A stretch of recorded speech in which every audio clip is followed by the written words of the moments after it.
Bonjour fidèles internautes, je suis très heureux de vous retrouver toujours sur ce plateau de questions pour un pasteur. Alors la question du jour c'est: peut-on vivre ensemble sans être marié?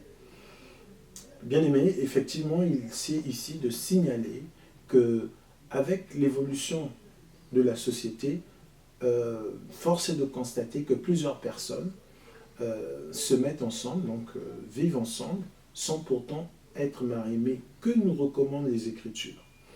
Alors, dans le livre des Hébreux, l'auteur aux Hébreux, donc au chapitre 13, à partir du verset 4, déclare que le mariage doit être honoré de tous et le lit conjugal exempté de toute souillure.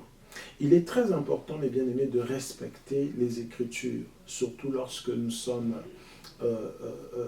enfants de Dieu, nous sommes nés de Dieu, nous sommes disciples de Christ, nous sommes chrétiens. Il est très important de s'accoutumer aux Écritures plutôt que aux faits de société ou à l'évolution de la société. Les Écritures sont claires. Le mariage doit être honoré de tous. Le mariage est une institution que Dieu a établie et il n'est pas bon qu'un homme et une femme, n'étant pas mariés, se mettent ensemble, vivent ensemble dans une forme de concubinage. Ce n'est pas du tout bon. Et ce n'est pas une tradition que de respecter cela. Au contraire, c'est les Écritures qui le déclarent. Nous voyons par exemple dans le livre d'Exode au chapitre 22, le Seigneur est clair: si un homme découvre la nudité d'une vierge, c'est-à-dire s'il couche avec une vierge, il doit doter.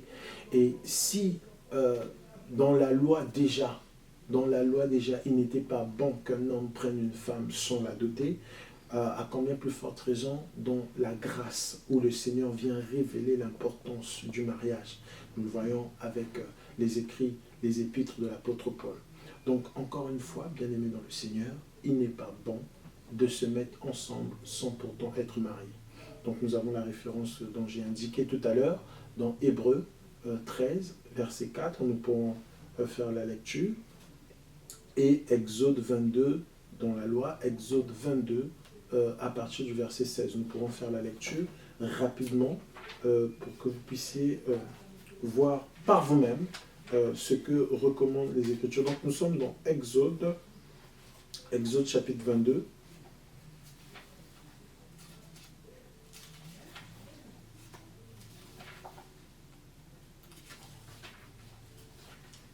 Voilà, Exode chapitre 22, à partir du verset 15, je dirais.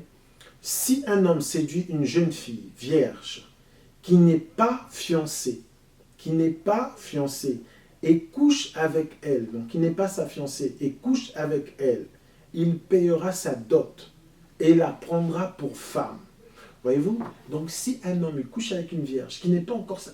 Le Seigneur indique qu'il prendra, il donnera, il payera la dot aux parents de cette dernière pour la prendre pour femme. Donc tant qu'il ne l'a pas encore dotée, elle n'est pas sa femme. Voyez-vous? Donc le Seigneur tient à cela. Et comme je vous ai dit, dans Hébreux 13 au verset 4, là-bas il dit que le mariage doit être honoré de tous et le lit conjugal exempté de toute souillure.